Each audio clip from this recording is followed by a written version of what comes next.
Welcome to Sunday Worship Service with our pastor, Pastor Kim Lantada. When the enemy attacks, what do you do when the enemy attacks? Ano kaya ang gagawin natin, mga kapatid? In 1 Peter chapter 5 verse 8, ito po nakasulat. Umanda kayo at mag-ingat dahil ang kaaway ninyong si Satanas, sino raw yung kaaway natin? Ay umaaligid-aligid na parang leyong umaatungal at naghahanap ng malalapa. Naghahanap. So ibig sabihin, itong si Satanas, hindi basta-basta umaatak. Naghahanap muna siya ng malalapa, mga kapatid. Sa totoo lang, ang buhay ay hindi laging madali. Kristiyano man o hindi Kristiyano. At bukod sa mga nagiging sanhi na mga problema at mga pagsubok, ang isang nagpapahirap sa atin ay yung kaaway natin. Sinong kaaway natin? Si Satanas. At sa tuwing tayo ay may mga problema at pagsubok, yan po ay sinasamantala ni Satanas na gawin ang kanyang plano. At ano ang kanyang plano? Sinasabi ng salita ng Diyos ang magnakaw, magwasak at pumatay sa John 10:10. Magnakaw ng mga mabubuting bagay na inilaan ng Diyos para sa atin. Araw-araw, ang Diyos ay mayroong nakalaan para tayo ay mabuhay ng maayos, masaya at maligaya. Pero si Satanas ay ginagawa niya dyan, ay ninanakaw niya yan. Ibig sabihin, di man literal na napapasakan niya, kundi literal na hindi natin maranasan yan. Hindi natin matanggap sa buhay natin. At isa pang plano niya ay yung magwasak. Anong sinisira niya, winawasak niya? Relasyon. Halimbawa, relasyon ng pamilya. Kaya marami ngayon, kahit mag-asawa na, ay naghihiwalay pa rin. Maraming mga broken families. At siyempre, hindi lang relasyon sa pamilya, maging sa simbahan. Kaya may mga simbahan, kahit nakakilala na sa Panginoon, ang mga tao doon, mga tinatawag na Kristiyano, ay nag-aaway-away at nagkakahiwa-hiwalay. Nagkakagalit-galit pa rin. At yung ikatlo, yung siya ay makapatay. Ano bang pinapatay niya? Yung relasyon natin sa Diyos, itinitigil niya ito. Yung matigil kang magbasa ng salita ng Diyos, matigil kang magsumimba tuwing linggo, o kaya naman matigil kang manalangin. Yan, itinitigil niya lahat yan. Lahat ng bagay patungkol sa Diyos. Yan ang plano niya. Patayin yan. Itigil na yan. At siyempre kasama dyan yung mga plano natin sa buhay. Na huwag na tayong magplano ng mga magagandang bagay sa atin. Itigil na yan. O kaya naman yung mga pangarap, masarap pangarap. Sabi nga po ay libre. Pero marami pong gawa at paraan ng kaaway para tanggalin ang mga pangarap na yan sa buhay natin, in every relationship, as a Christian, and even with our families. So, sa totoo lang ang totoong Kristiyano may totoong kaaway. Sinong kaaway natin? Hindi maganda. Sino rito yung gusto mo na mangyari yung plano ni Satanas sa buhay natin? Gusto ba natin yon, mga kapatid? Sino rito yung gusto mo na hindi mangyaring yung mga mabubuting bagay na inilaan sa iyo ng Diyos? Sino rito yung gusto mong maghiwalay kayo mag-asawa, masira ang inyong relasyon, masira ang inyong pamilya? Sino rito yung gusto mong matigil sa iyong relasyon sa Diyos? Yung hindi ka na magbasa ng salita ng Diyos, hindi ka na manalangin, hindi ka na makadalo, wala nang plano, wala nang pangarap sa buhay. Sino may gusto nun? Pero si Satanas, gustong-gusto niya yun na mangyari sa ating mga buhay. Pero ang Diyos kailanman, hindi po niya gusto yan, mga kapatid. So no matter the situation that we are facing right now, always be reminded of this, that God is in full control. Ang Diyos pa rin ang may control ng lahat. Ang Diyos pa rin ang may huling salita. He has the final say. And I want you to know that God loves us and He cares for us. He's for us. and He will fight for us, mga kapatid. Amen? So what to do when the enemy attacks? Ito po yung aking tatalakayin sa atin ngayon, mga kapatid. Yung kapag parang malayo ang Diyos sa'yo, pakiramdam mo gano'n? Parang ang layo ata ng Diyos. Yung pakiramdam mo nag-iisa ka na lang. Yung nakakaramdam ka ng pagkatakot, nag-aalala ka, may mga pag-aalinlangan, yung nahihirapan ka ng gawin na mga bagay patungkol sa Diyos. Dati wala ka namang struggle dyan. Ngayon nagkakaroon ka na ng struggle sa pagbabasa ng salita ng Diyos, sa pananalangin, sa pagdadalo ng gawain, nakakalimot ka na, nakakasanayan mo na tuloy. No? Na, sa isang araw, hindi ka makapagbasa ng salita ng Diyos. Naiisip mo tuloy na huwag na magpatuloy sa iyong kristyanong pamumuhay. Naiisip mong huwag na maglingkod, huwag na mag-ministry. Kaya nangihina ka tuloy. Nawawalan ka na ng pag-asa. Tapos, dagdag pa yung mga mabibigat na pinagdaraanan mo sa buhay. Mga problema, mga pagsubok, mga pangangailangan hindi mo alam kung saan mo kukunin, mga pangyayaring hindi mo maintindihan, mga pagsubok na hindi mo alam kung malalagpasan mo pa ba to o hindi. Ano ang pakiramdam kaya ng ganon? Sino kaya sa atin ngayon ay may mga ganyang isipan, mga ganyang pakiramdam, mga kapatid? Gusto kong basahin sa inyo ngayon at pakinggan natin, pag-aralan natin sa tulong ng Banal na Espiritu ang sinabi ng Panginoong Jesucristo na dumaan din sa ilang mga nabanggit ko. Walang iba po kundi si Pedro. Basahin po natin sa aklat ng Lucas, Kabanata 22, talatang 31 at 34. Simon, Simon, makinig ka. Sabi mo muna sa katabi mo, makinig ka. Sapagkat si Pedro po, wala pong pagkakaiba sa atin yan. Parehas din natin siya na kumilala sa Panginoon, nananampalataya sa Panginoon, naglilingkod sa Panginoon. Pero sinabihan siya ng Panginoon, makinig ka, hiniling ni Satanas na subukin kayo. Tulad sa ginagawa ng magsasaka na inihiwalay ang ipa sa mga trigo. Subalit, idinalangin kita upang huwag manghina ang iyong pananampalataya. At kapag nagbalik loob ka na, patatagin mo ang iyong mga kapatid. Sumagot si Pedro, Panginoon, handa po akong mabilanggo at mamatay na kasama ninyo. Ngunit sinabi ni Jesus, Pedro, tandaan mo ito. Bago tumilaok ang manok sa araw na ito, ay 3 beses mo akong ikakaila. Ano ang sabi ng Panginoong Jesus kay Pedro? Hiniling ni Satanas na subukin siya. Ulitin ko, wala po tayong pagkakaiba kay Pedro. Ano ang pakay ni Satanas? Bakit niya sinusubok ang mga kagaya natin at ni Pedro? Ito po ang nakasulat sa English. Basahin ko po. Simon, stay on your toes. Satan has tried his best. So, again, Satan will try his best. For what? To separate all of you from me.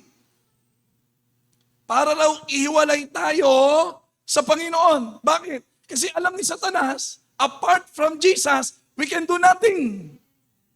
Kung tayo ay hiwalay sa Panginoon, wala talaga tayong magagawa. At the end of the day, makikita at marirealize natin na wala rin nangyari sa lahat kung wala ang Panginoong Hesukristo. Kaya nais ni Satanas na ihiwalay ang lahat ng Jesus. At ano pa? Sabi sa other translation, Simon, Simon, listen, Satan has wanted to have you. He will divide you as a wheat is divided from the wheat, that which is no good. Pansinin niyo ang pakay ni Satanas sa mga Kristiyano. Ihiwalay sa Panginoong Jesucristo at paghiwalay na, anong gagawin? Ibalik sa Kanya. Bakit? Kasi alam naman natin dahil sa kasalanan, ang tao ay napailalim sa kapangyarihan ni Satanas. Napailalim tayo sa kapangyarihan ng kasalanan at tayo ay napabilang sa kaharian ng kadiliman na ang naghahari ay si Satanas. Pero salamat sa Diyos sa kanyang pag-ibig at habag at biyaya, ipinagkaloob niya ang kanyang anak na si Jesus. Nang tayo ay sumampalataya, tayo po ay nanumbalik sa Diyos. Tayo ay naging anak ng Diyos, naging kabilang sa kaharian ng kaliwanagan at ang naghahari na sa atin ay ang Panginoong Hesukristo. Amen? So pero anong gusto ni Satanas? Ihiwalay tayo kay Jesus. Para paghiwalay na tayo kay Jesus, tayo ay makabalik sa Kanya. Sino po rito ang gustong bumalik kay Satanas? Wala, siyempre. Di po ba? Kaya tatalakayin natin to sapagkat ito ay pakay ni Satanas sa atin. Mga kapatid. So ano ang gagawin natin kapag ang kaaway ay umaatak na sa atin upang ihiwalay tayo kay Jesus at muli tayong bumalik sa ilalim ng kanyang kapangyarihan na walang pakay kundi nakawin, wasakin, patayin ang ating mga buhay. So, sa Bible, mapapansin natin, maraming sinubok si Satanas, hindi lang naman si Pedro. Mapapansin natin, sinimulan niya kay Adan at Eva. Kaya ano nangyari? Nahiwalay si Adan at Eva sa Diyos. At doon nagsimula ang kaguluhan sa sangkatauhan at sa mundo. Sinubok din ni Satanas si Job upang ihiwalay sa Diyos at sisihin ang Diyos. Sinubok din ni Satanas, hindi lang si Pedro, di ba, na pinag-aaralan natin ngayon, kahit ang Panginoong Hesukristo ay sinubok din ni Satanas. So, ako ay sinusubok din, ikaw. Pwede, ikaw ay isang patotoo dyan.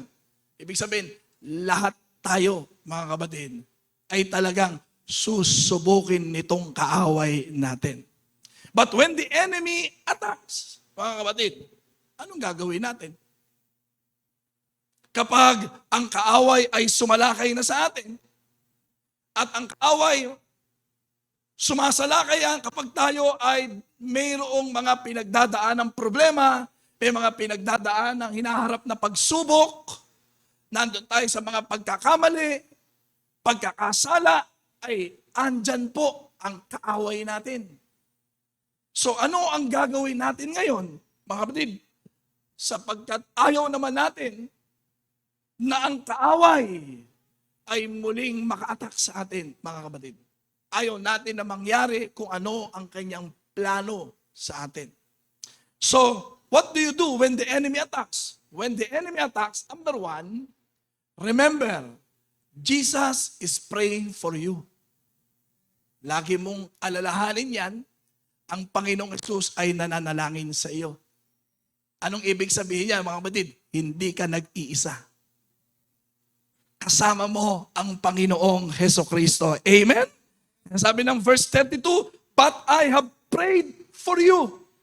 Pansinin nyo, hindi pa umaatak, nagpaalam pa lang si Satanas. Pero si Jesus nakapanalangin na kay Pedro. Naintindihan niyo, mga kapatid? Sapagkat alam ng Panginoong Hesukristo na talagang ang kaaway ay hindi titigil. Kaya ang Panginoon naman ay nakapanalangin sa atin, mga kapatid. And sabi ng Hebrews 7:25, people now come to God through Him, and He is able to save them completely and for all time. Jesus lives forever. He prays for them. Jesus is our intercessor. Amen? Palakpakan nga natin si Jesus, mga kapatid. Lagi mong tatandaan yan, every time. Ano man pinagdadaanan mo, ang Panginoong Hesus ay nananalangin para sa iyo. Kasama mo siya. Hindi ka kailan naman nag-iisa. Ang isang target ng kaaway, importanteng malaman natin ito, mga kapatid, isang estratehiya ng kaaway, kung ano ang kanyang, isa sa mga tinatarget niya sa atin, ay yung ating emosyon. Mahalaga po yan, ang ating emosyon at pakiramdam. Hindi po masama yan. Kailan target niya yan, mga kapatid? Ang isang iiwasan natin ay yung hayaan natin ang emosyon ang magdesisyon para sa atin. Kaya ito ang target niya. Sapagkat may tendency na maging emotional tayo at hindi naman natin inaalis yan, mga kapatid. Huwag lang nating hayaan yan ang magpasya sapagkat ang emosyon natin ay pabago-bago. Kaya importante, number one, we need to perceive the right emotion. Yung tamang pakiramdam, mga kapatid. Yung bang pag ikaw ay dumaraan sa mga problema, ano ba ang tamang dapat na pakiramdam natin? Kapag tayo may mga pagsubok, matinding pangangailangan, ano ba ang nararamdaman natin? Of course, makakaramdam tayo, pero tama kaya ang ating nararamdaman? Pwede naman talagang masaktan tayo, maghinanakit tayo, magalit tayo. Pero sana naman, wag tayong manatili sa ganong pakiramdam. Ang tama ay makalaya po tayo doon, mga kapatid. Amen? Sapagkat gagamitin ni Satanas yan. Yang ating emosyon, laban din sa atin. Gagamitin yan kapag tayo ay makaramdam ng pagkatakot, gagamitin niya ang sitwasyon na yan to attack us.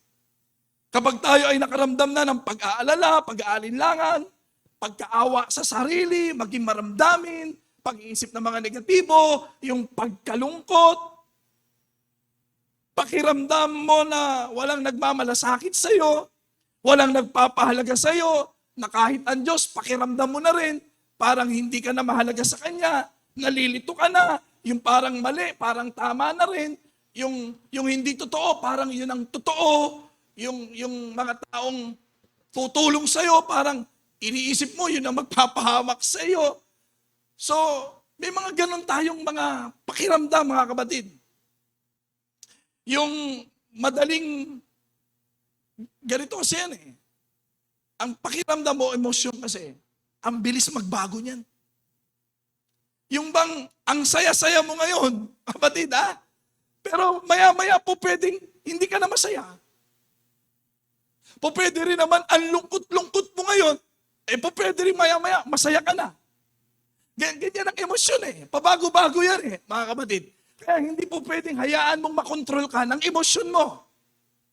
Dahil pabago-bago yan. Ang maganda lang, kung paanong yung masaya ka, tapos mamaya malungkot ka na, pero huwag kang mag-alala. Kahit malungkot ka ngayon, maya-maya, pwede ka rin maging masaya. Amen? Kaya sabi ng Bible, rejoice in the Lord. I say it again, rejoice. It's a choice, mga kapatid. Pero yan ang tactic ng kaaway. Gamitin po yan. Kaya mag-ingat po tayo, mga kapatid. Talagang nagagawa nating magalit, nagagawa nating maghinanakit, nagagawa nating magsaya, nagagawa nating magalak, pero sana mga kapatid, wag nating ipagamit sa kaawayan. Amen? Lagi mo tatandaan, Jesus is praying for you. So ingat tayo pag may mga damdamin tayong negatibo. Ingat tayo pag mga problematic tayo, mga kapatid. At kahit pa nga wala tayong problema o hinanakit, kaya si Jesus, pansinin natin, hindi pa umaatak ang kaaway, nakapanalangin na. Kasi alam ng Panginoon, anytime, pwedeng magbago yan.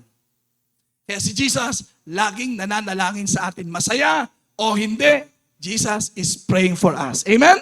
Palakpakan natin si Lord. Hallelujah. He cares for you. He loves you.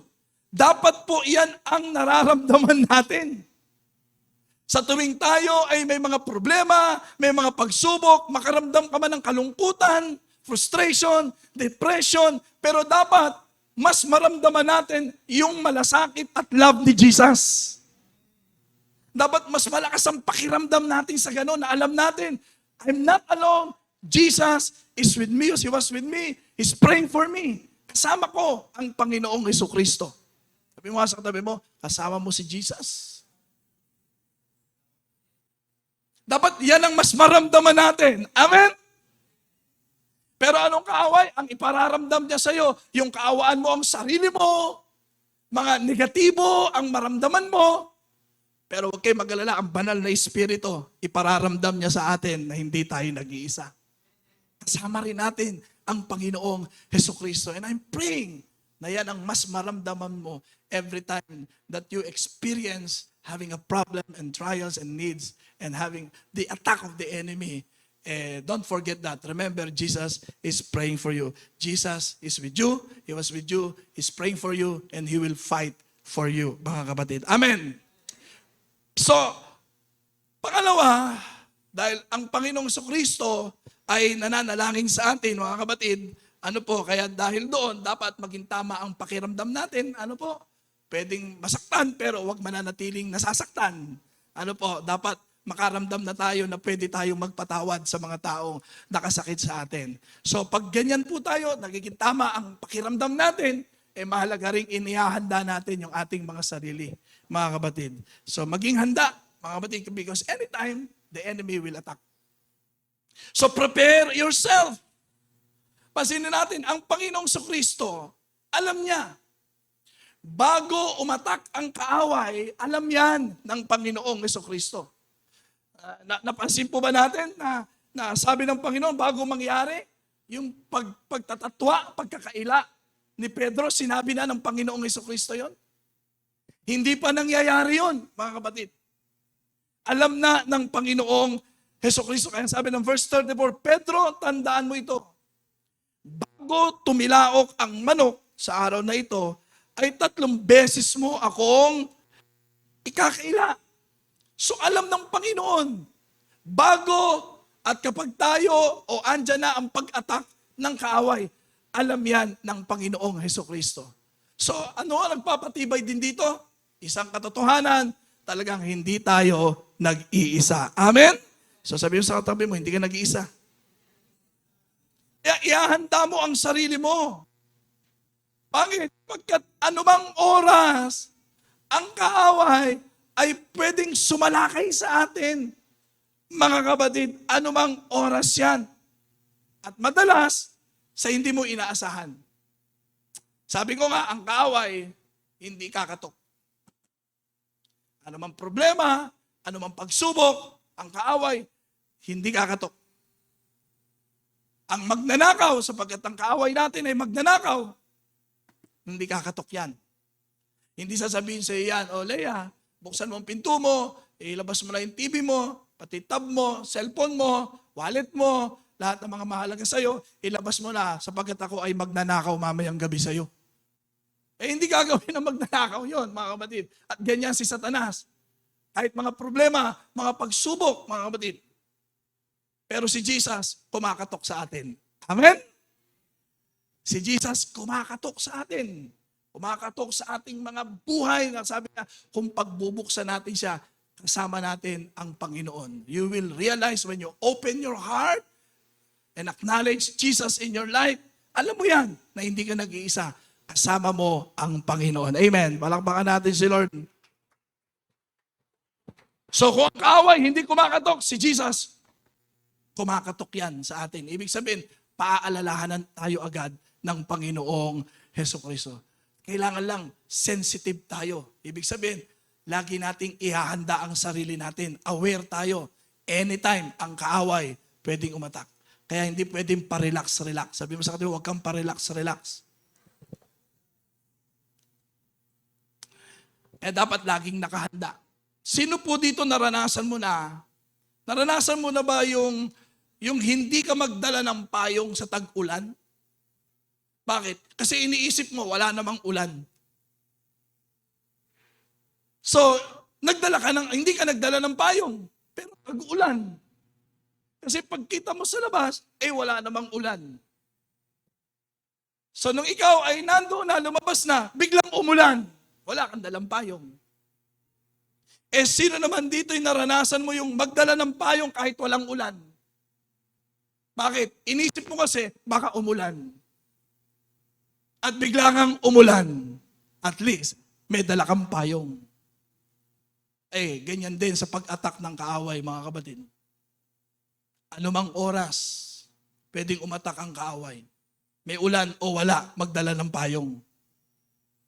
Amen? Ano ibig sabihin? Ihanda mo ang sarili mo doon. Dapat lagi kang nakahanda sapagkat hindi kumakatok.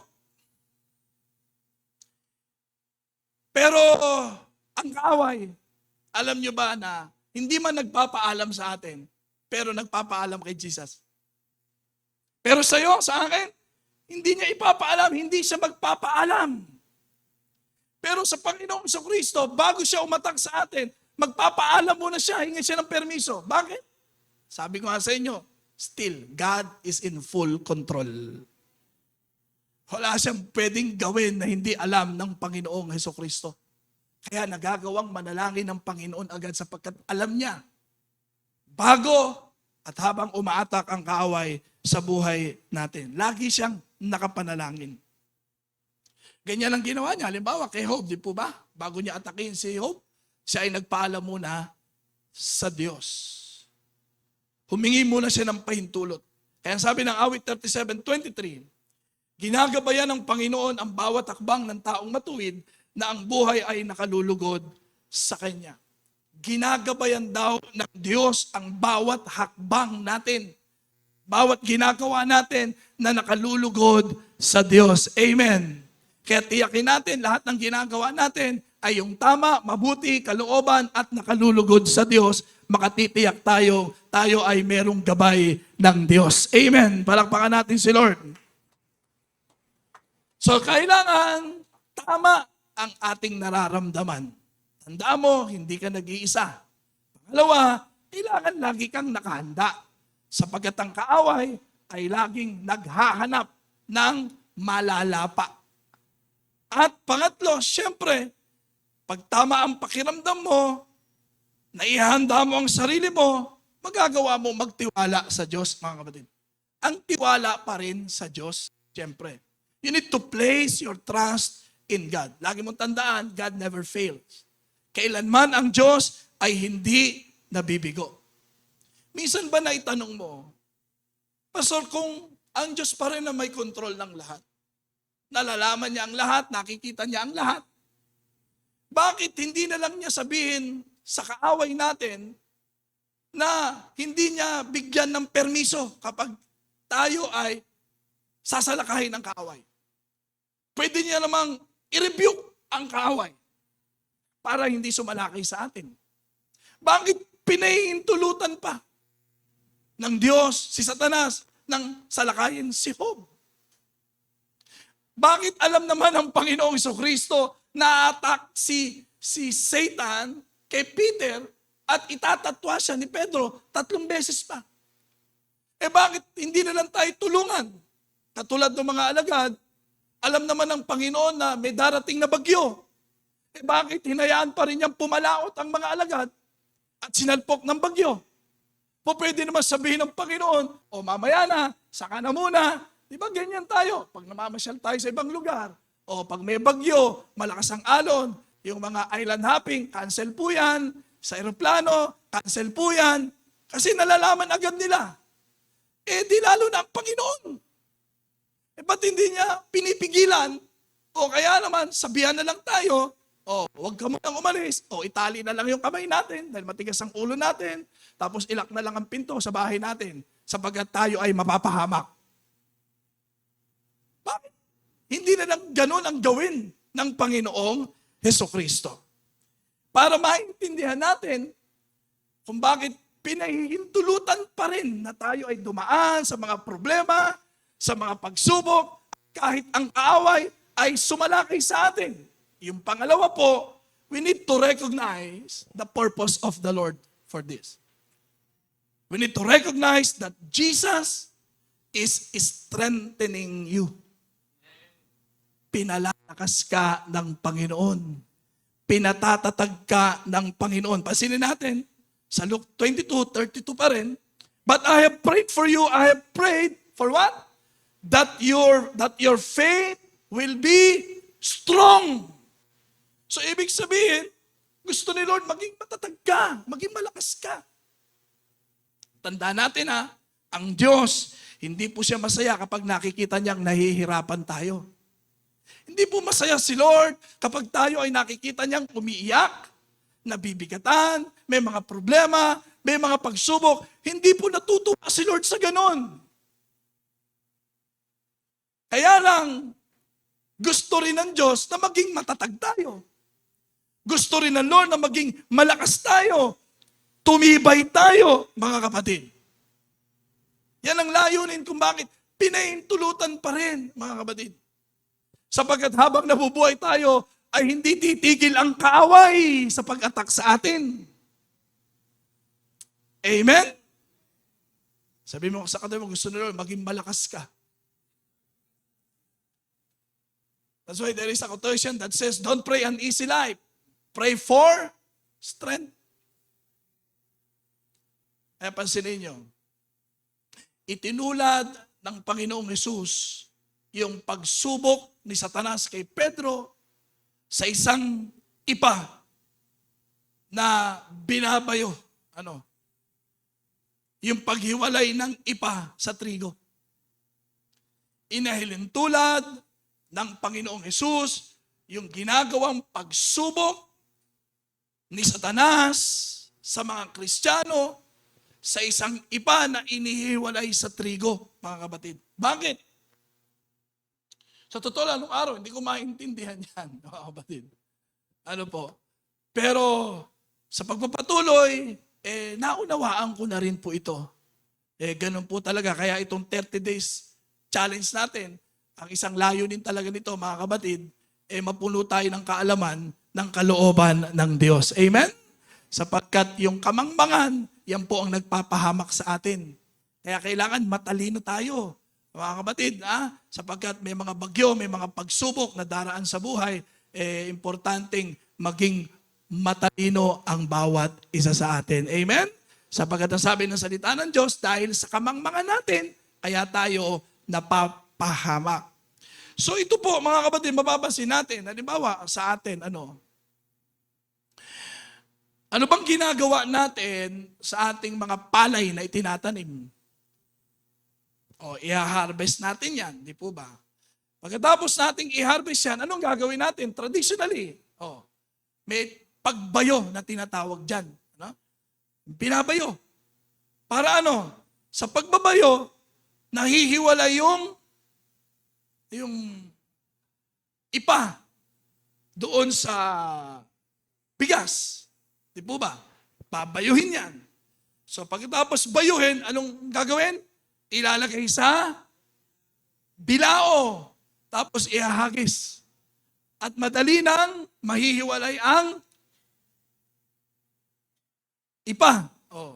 Tapos kukunting pa yun kasi may mga tira-tira pa yun. At lalabas na ang bigas. At yun na yung isasaing natin. At magiging kanin. At mapapakinabangan na natin. Amen? So anong ibig sabihin yan, mga kapatid? Itinulad iyan sa pagsubok ni Satanas. Kasama na natin yung mga problema at pagsubok kung bakit pinahihintulutan pa rin ng Panginoon sa atin. Sapagkat maraming kailangan pa rin tanggalin sa buhay natin.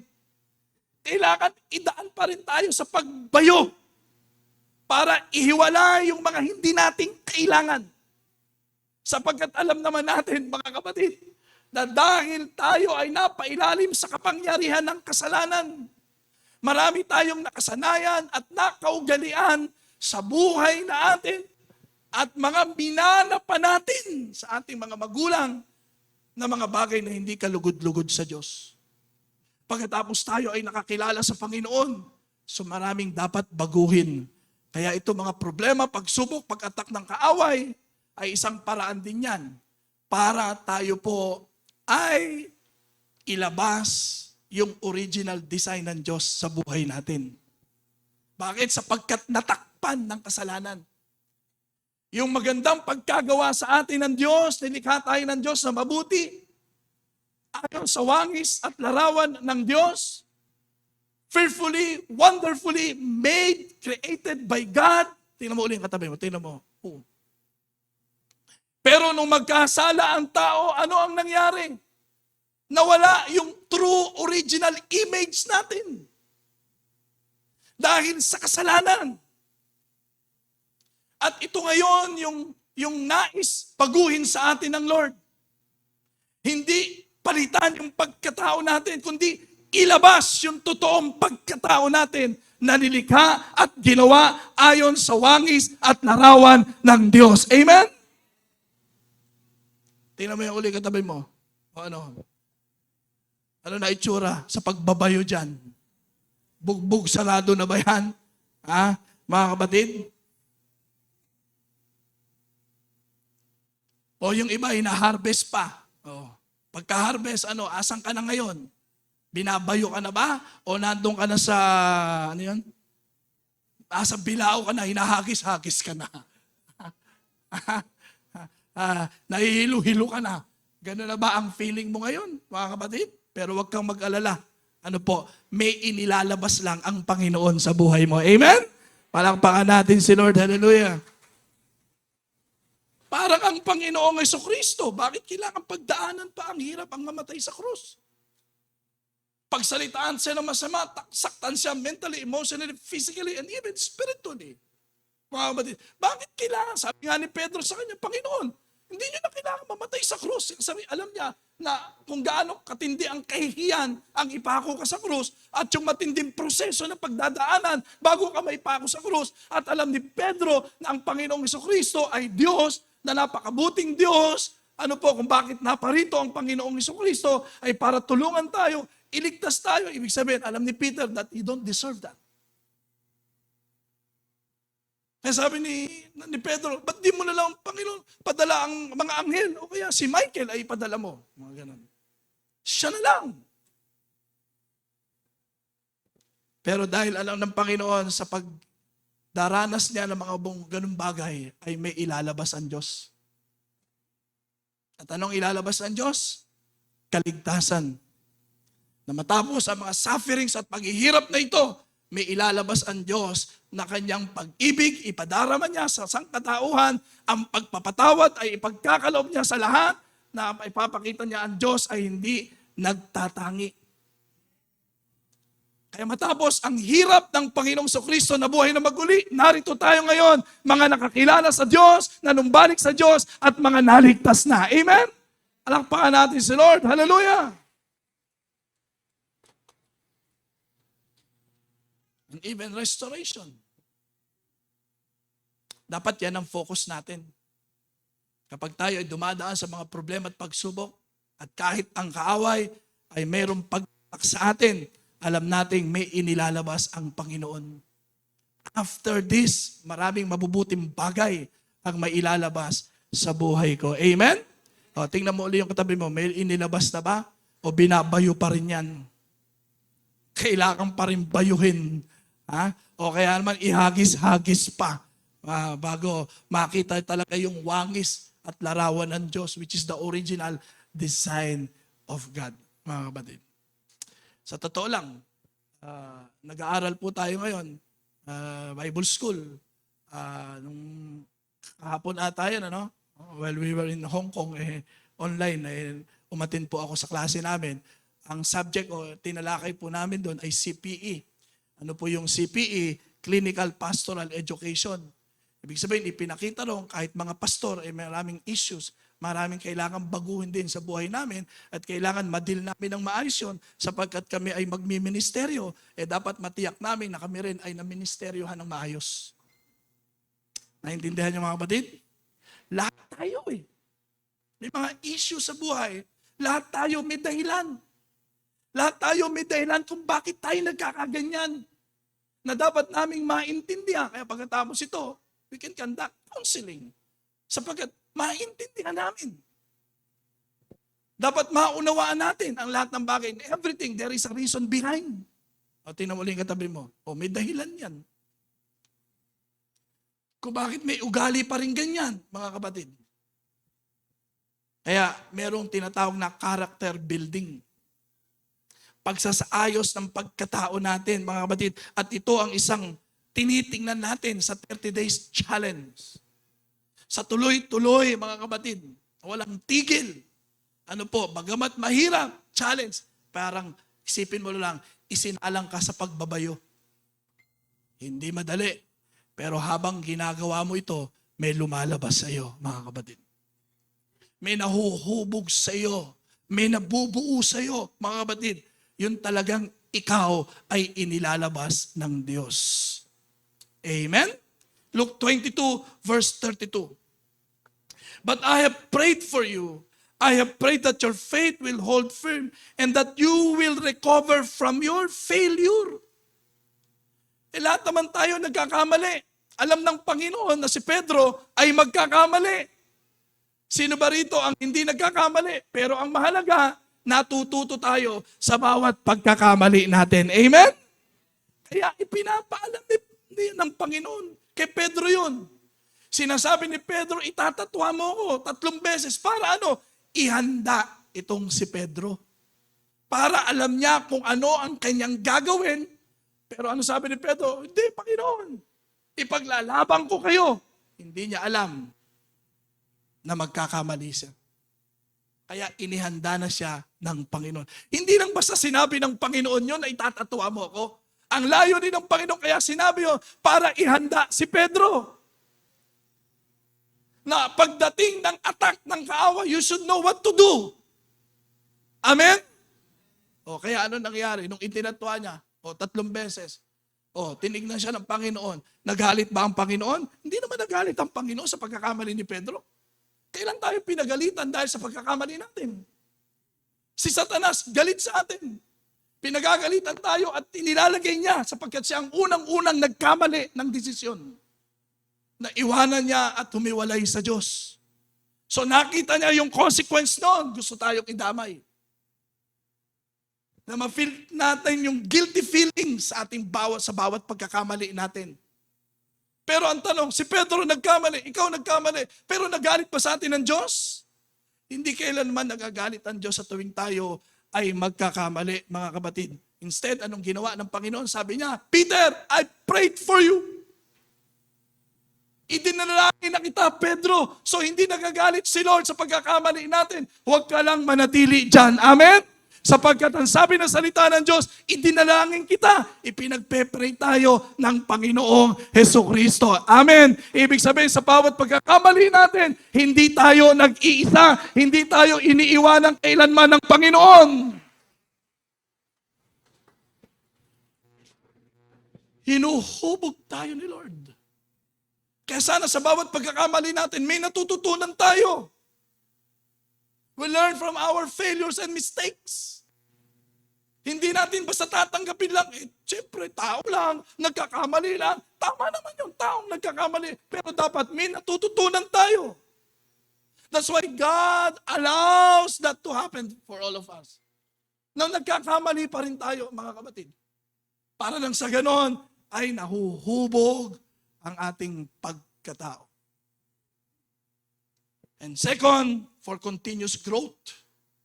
Para lumago. Lumago tayo ng tuloy-tuloy. Kaya ipinakita yan ng Panginoong Kristo. Na kahit magkamali si Pedro, tuloy-tuloy lang. Hindi pag nagkamali, wala na, ayoko na. Hindi ganun yun, mga kapatid. Sa bawat pagkakamali, ipatama mo lang. Sa bawat pagkakasala, ipagsisi mo lang at patatawarin ka pa rin ng Panginoon. Amen? Sabi ng James chapter 1, verses 1 to 4. Dear brothers and sisters, whenever trouble comes your way, let it be an opportunity for joy. For when your faith is tested, your endurance has chance to grow. So let it grow. For when your endurance is fully developed, you will be strong in character and ready for anything. Amen? May magandang dulot.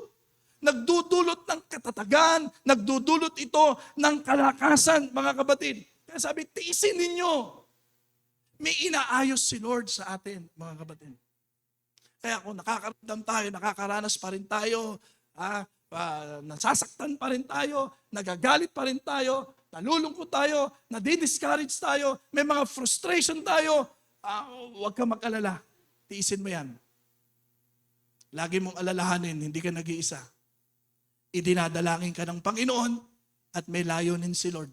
Kung bakit niya pinahintulutan yan, merong inaayos si Lord sa buhay mo. Amen. Palakpakan natin si Lord. Sabi mo sa katabi mo, inaayos ka lang ni Lord. Sabagat yung mga bagay na yan ay hindi dapat nananatili sa atin. Dapat na pagtatagumpayan na natin ang pagkagalit, nagagalit man tayo pero hindi nagtatagal, 1 segundo lang. Galit ka ngayon, tapos na. Hindi bukas, galit ka pa rin. Sa isang araw, galit ka pa rin. Isang linggo na, galit ka pa rin. Isang buwan na, galit ka pa rin. Kapatid, hindi na tama yan. Sana pag dumating tayo sa mga problema at pagsubok, okay tayo makaramdam ng mga ganyan. Pero wag naman sanang makalimutan natin si Lord sa buhay natin. Sayang ang pagiging Christian natin, mga kapatid. Nagkakamali man tayo, nagkakasala tayo, may mga problema, pagsubok. Okay tayo makaramdam sapagkat may damdamin tayo. Nasasaktan tayo, mga kapatid. Pero wag naman sana sa mga panahong ganun, parang wala na tayong Jesus sa buhay natin. Wag nating kalilimutan, wag nating i-ignore yung nararamdaman natin, nasasaktan tayo, nalulungkot tayo, mga kapatid, yung damdamin natin, pero mabuti man o hindi ang nararamdaman mo, wag mong kalilimutan na meron pa rin tayong Jesus na nananalangin sa atin. Amen? May pangangailangan man tayo, pinagpe-pray ka ni Jesus. Wala man tayong pangangailangan, pinagpe-pray ka pa rin ni Jesus na huwag makalimot sa Diyos. Amen. Palakpakan natin si Lord. He's praying for us. He has a purpose. Mga kapatid, inaayos lang tayo ng Panginoon. Kasama sa paglago yun, mga kapatid. Kasi kailangan nating lumago. Amen? Ngayon, when the enemy attacks, remember, Jesus is praying for you. Ibig sabihin, hindi ka nag-iisa. Bakit pinahintulutan ni Lord ang mga problema at pagsubok? Okay, you need to recognize this, that Jesus has a purpose. He is strengthening you. Bakit pa kailangan pang malakas? Bakit pa kailangan pang matatag? Ayan, pwede mo tanong yun hindi po ba? Di tulungan na lang niya ako ng tulungan. Gano'n na lang ang gawin. Parang yung mga ini-spoiled. Gano'n na lang, siguro. Yung konting iyak lang, hindi na magtuloy. Hindi mo pa sinasabi, andyan na yung sagot. Hindi ka pa nagsasalita, answered prayer ka na kaagad. Pwede naman yun. Bakit? Is it full control, di po ba? Papalapit pa lang kaaway, sinisipa na pala yun. Mga ganon. Nagpapaalam pa lang, close the door na. Kaaway, demonyo, satanas yan. Wala namang gagawing mabuti yan May gagawin bang mabuti si satanas? Sa umpisa. Pero ang dulo, wala pa rin. Sa kabuuan pa rin. Ang gagawin pa rin, magnakaw, magwasak at pumatay. Alam mo naman ang Panginoon yun. Total, kasama ko naman siya. Hindi na pala niya ako iniiwan. Idinadalangin niya ako. Bakit na lang niya, ang idalangin na lang niya, yung sipain na lang ang kaway sa buhay. Huwag na lang yung patatagin ako. Huwag na lang yung palakasin ako. Ba't kailangan ko palang kalakasan? Kasama ko naman siya. Pwede nating isipin lahat yan mga kapatid. Pero yung ikatlo, para saan ba talaga yan, mga kapatid? Number 3, when the enemy attacks, remain. Manatili ka. Diyan muna tayo. Manatili. Remain. Because there is a tendency na hindi tayo manatili. Pwede tayong sumuko. Pwede tayong tumigil. Pwede tayong umayaw. Pwede tayong magpasya. Naitigil na ang lahat. When the enemy attacks. But I want to encourage you. When the enemy attacks, remain. Manatili ka. Why? Because Jesus wants to use you. Meaning to say, it's not for you. It's for others. Luke 22 verse 32. But I have prayed for you. I have prayed that your faith will be strong and that you will not give up. Why? Because when you return, you must help to make your brothers strong. So, pinahintulutan pala ng Diyos sa mga problema, pagsubok, at kahit mga gawa ng kaaway, ay hindi lang pala dahil para sa atin, kundi para sa iba, mga kapatid. Amen? Para sa kapwa natin, para sa pamilya mo, para sa asawa mo, kailangan mong manatili, kailangan mong matatag, huwag mong gawin mag-isa, tandaan mo, may kasama ka, huwag kang tuloy discourage. Kasama mo ang Panginoong Kristo, may aayusin sa'yo si Lord. Para saan yan? Para makita ng asawa mo. Para mailigtas din ang asawa mo. Para madala rin sa Panginoon ang mga anak mo. Ang mga magulang mo. Kaya kailangan mong manatili. At para makapanatili ka, kailangan mong maging matatag. Kailangan mong maging malakas. At mangyayari lang yon kung alam mong kasama mo ang Panginoong Hesukristo. Amen? It's not for you. Nakakabatid. Sana matutunan din natin yan. And this is what I'm praying. Lagi yung sinasabi sa Pastor Pia, ito yung gusto kong makita sa ating church. Hindi lang puro sarili ang iniisip natin. Sana makalaya na tayo doon, mga kapatid. Kasi kung puro sarili lang natin ang isipin natin, imagine ninyo mahina ka. Wala kang lakas. Sige. So anong gagawin mo? Wala kang ibang asikasuhin, kundi sarili mo. Bakit? Kasi sasabihin mo, ako nga may problema eh. Sila may problema. Ako rin may problema. Mahina sila. Ako rin mahina. O, ba't tutulong ka pa? Hindi ka na tutulong. Paano kang makakatulong kung mahina ka? How can you help these people if you are not strong? Siyempre, isipin mo rin yun. Yung sarili mo, ako nga may problema eh. Ako nga may inasikaso. Ako nga may pamilya rin eh. May pito ka rin ako. Mga kapatid. Kaya kung di tayo magiging matatag, how can we help these people who are weak, who needs help? Kung hindi tayo magiging malakas, how can we help these people? Are you following? Kaya pinahintulutan din ni Lord dyan para lumakas tayo at huwag mo lang isipin ang buhay ay puro sa'yo. Kasi ang taong walang iniisip kundi sarili, naghihiwalayan. Ang taong walang inisip kundi ang sarili, humihiwalay. At yan ang gusto ng kaaway. Ihiwalay tayo sa Panginoon.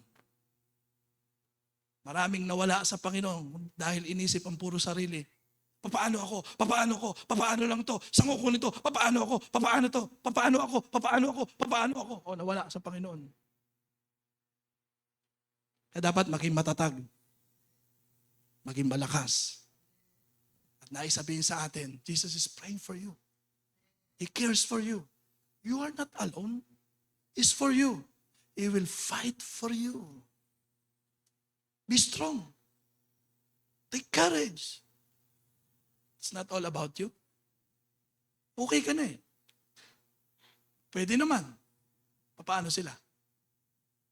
Sino ang gagamitin ni Lord? Di ba ang inutusan na ni Lord na pumunta sa kanila? Tayong mga tumanggap sa Panginoong Hesukristo. Go. Preach the gospel. And make disciples. Tayo na po ang inuutusan ng Panginoon. Kaya ang 30 days challenge ay tumutulong sa atin ito, mga kapatid, para maging matatag at malakas ang bawat isa sa atin. Amen? Amen. Kaya imbis na manatili tayo, pag mahina tayo, nahihiwalay tayo. Nagtatagumpay tuloy ang kaaway kahit talo na. Talo na ang kaaway, nanalo pa. Tayo namang panalo na, natatalo pa. Kaya sabi ng 2 Corinthians chapter 1 verse 4, pinalalakas niya ang ating loob sa lahat ng ating paghihirap. Totoo naman yun, lahat ng naging matatag, lahat ng dumanas o dumaan sa paghihirap. Wala akong nakitang malakas, matatag, matibay sa mga taong hindi dumaan sa hirap. Sa mga problema, lahat ng dumaan sa mga problema at pagsubok, pag nakalagpas yan, tinitiyak sa iyo, malalakas yan. Amen? Pero yung mga konting problema at pagsubok, umaatras, walang nalalagpasan. Ulitin ko, ang mga taong konting problema, hirap, na umaatras, walang nalalagpasan. Kaya hindi lumalago, hindi umuusad, walang kwento sa buhay. Nawawalan tuloy ng kwenta ang pagiging Kristiyano. Paano natin sila mahihikayat sa Panginoon? Kaya pinalalakas niya ang ating loob sa lahat ng ating paghihirap para sa pamamagitan ng kalakasan ng loob na ibinibigay sa atin ng Diyos ay din natin ang loob ng ibang naghihirap. Iba yung ikaw mismo, dinanas mo. Kaya pinahihintulutan ng Lord dyan, kapatid. Tayo, iba-iba tayo ng kwento sa buhay. Iba-iba tayo ng mga dinadanas sa buhay. Pero ganyan ang tao, mga kapatid. Maraming kagaya ko, maraming kagaya mo, maraming katulad mo, kapatid. Kanya-kanya tayo ng kwento sa buhay. Sinong aabot sa kwentong ganun, kundi ikaw na may kwentong ganyan? Are you following? That's why you need to consider the attacks are not just about you. Kaya pinahintulutan yan, huwag mo isipin, ba't ako, ba't ako, ba't ako, ba't ako? Eh sino?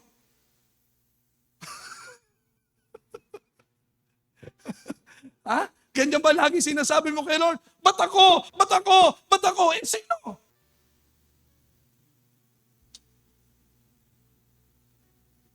Eh kung sabihin ni Jesus yung, ba't ako? Eh sino? Are you following? Kaya dapat isipin mo rin kung bakit iniisip mong hindi ka karapat dapat dyan, eh hindi na para sa'yo yun. Kung iniisip mong hindi ka karapat dapat, that you don't deserve that, and if you think that you deserve that, of course, Lord, nagkasala ako, sige po. Consequence po ito, tatanggapin ko. Yes, that's for you. For you to go back, strengthen again, to be used by God. Eh pag iniisip mong katulad ni Job, wala akong makitang dahilan kung bakit nangyayari sa akin ito. Kung iniisip mo that you don't deserve that, I want you to know that is not for you. Kung sa tingin mo, wala ka namang ginawang masama, bakit mo dinanas pa rin yan? Yang kwentong na yan ay hindi na para sa'yo. Para may maikwento ka na para sa iba. Para sa katabi mo na yan. Sabi mo sa katabi mo, para sa ito. Itong kwento ng buhay ko, para maikwento ko na sa'yo. Kaya nilalagyan ng kwento ng Diyos ang buhay natin. Para may maikwento tayo, hindi sa sarili mo. Mahirap naman magkwento sa sarili mo. Sige, kwentuhan mo ang sarili mo. Alam mo, Kim, nung araw, dumanas tayo ng matinding hirap. Ikwento mo sa sarili mo, sige. Eh, para saan yung kwento na yan? At di sa ibang tao. Para may kwento ka rin, alam mo, yung dinanas mo, dinanas ko rin yan. Dumaan din ako dyan. At alam mo, nung dumaan ako dyan, ganyan din ang pakiramdam ko. Masakit din sa akin yan. Totoo yun. Nagalit din ako. Nagtampo rin ako. Umiyak din ako. Pero salamat sa Panginoon, hindi niya ako iniwan. Isang katotohanan yun. Isang realidad sa buhay yun. But there is another reality behind that reality, that God is with us. Hindi tayo iniiwan ng Diyos. Still in full control. He has a purpose. It's no longer for you. It's for them. Sa pag-atibig ng Diyos ay maligtas ang lahat ng tao. Siguro, pinagpe-pray mo na rin naman yun, di ba? Lord, gamitin mo po ang buhay ko para sa kanila. So, anong gagawin ni Lord? Idadaan ka sa pagbabayo. Ihagis hanggang matanggal ang mga dapat alisin. Are you following? Pag naranasan mo ang pag-ibig ng Diyos, hindi na para sa'yo. Para sa iba na. Pag naranasan mo ang biyaya ng Diyos, tapos ka na. Para sa iba na. Pag naranasan mo ang kabutihan ng Diyos, tapos na yon, ikwento mo naman. Ibahagi mo sa iba. That is the purpose of the Lord. Pinahintulutan ng Lord yan, mga kapatid. Why? We must learn to empathize. Maramdaman mo yung nararamdaman ng katabi mo. Madaling magsalita. Pero yung makahikayat, hindi madali. At kung gusto nyo makahikayat, maintindihan mo, nararanasan niya. Kaya pinahihintulutan ng Diyos yan. Because of these people. Para alam mo yung nararamdaman nila. Kung gaano kasakit. So I encourage you, choose not to complain. Huwag po tayong magre-reklamo. Maaring maranasan mo yon, pero sandali lang. Huwag mo lang ituloy. Let us acknowledge and recognize God in our lives. That He has the final say, mga kapatid. Kaya sumagot si Pedro, Panginoon, handa po akong mabilanggo at mamatay na kasama ninyo. He's on fire. Madaling sabihin, hindi mo pa nararanasan eh. Sabi niya, Panginoon, handa po ako. Talaga lang ha? When the enemy attacks, I'm telling you, you will deny me 3 times. And I'm informing you in advance, so you should know what to do. I'm praying for you. I'm with you. You're not alone, Peter. I will allow that because someday you're going to preach. And I don't want you to just preach. I want you to experience what you're preaching. That's why 3,000 got saved. And another preaching, 5,000 got saved. Kaya si Pedro rin ang nagsabi, huwag nyo nang ikagulat kung dumaraan man kayo sa mga matitinding pagsubok. Sapagkat siya mismo, pansinin nyo lahat ng sulat ni Pedro patungkol sa mga pagsubok. In 1 Peter, 2 Peter, ang context niyan, paano magtagumpay sa mga problema at pagsubok. Sakat siya mismo, naranasan niya yun. Madaling magsalita, mga kapatid. Madaling mangako kapag wala pa talaga. Panginoon, maglilingkod ako sa iyo. Panginoon, ibibigay ko sa iyo. Kaso kung susunod lang tayo kay Lord sa panahong madali ang lahat, at kapag mahirap na ay nawawala na po tayo sa Panginoon, hindi tayo kailanman lalago at magagamit ng Panginoon. To become an instrument of His goodness, of His love, of His salvation.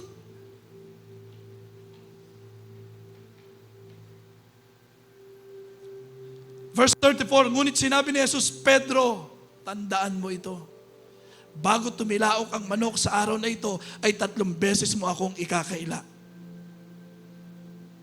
In spite of that, dahil sa panalangin ng Panginoon, dahil sa pagpapalakas ng Panginoon, habang siya ay naroon sa matinding guilty feelings, nagtiwala pa rin si Lord sa kanya. Peter, do you still love me? Nakabalik si Pedro. Nagtaglay ng lakas si Pedro at nanatili sa Panginoon si Pedro. Amen? Palakpakan natin sila. Let us all stand up.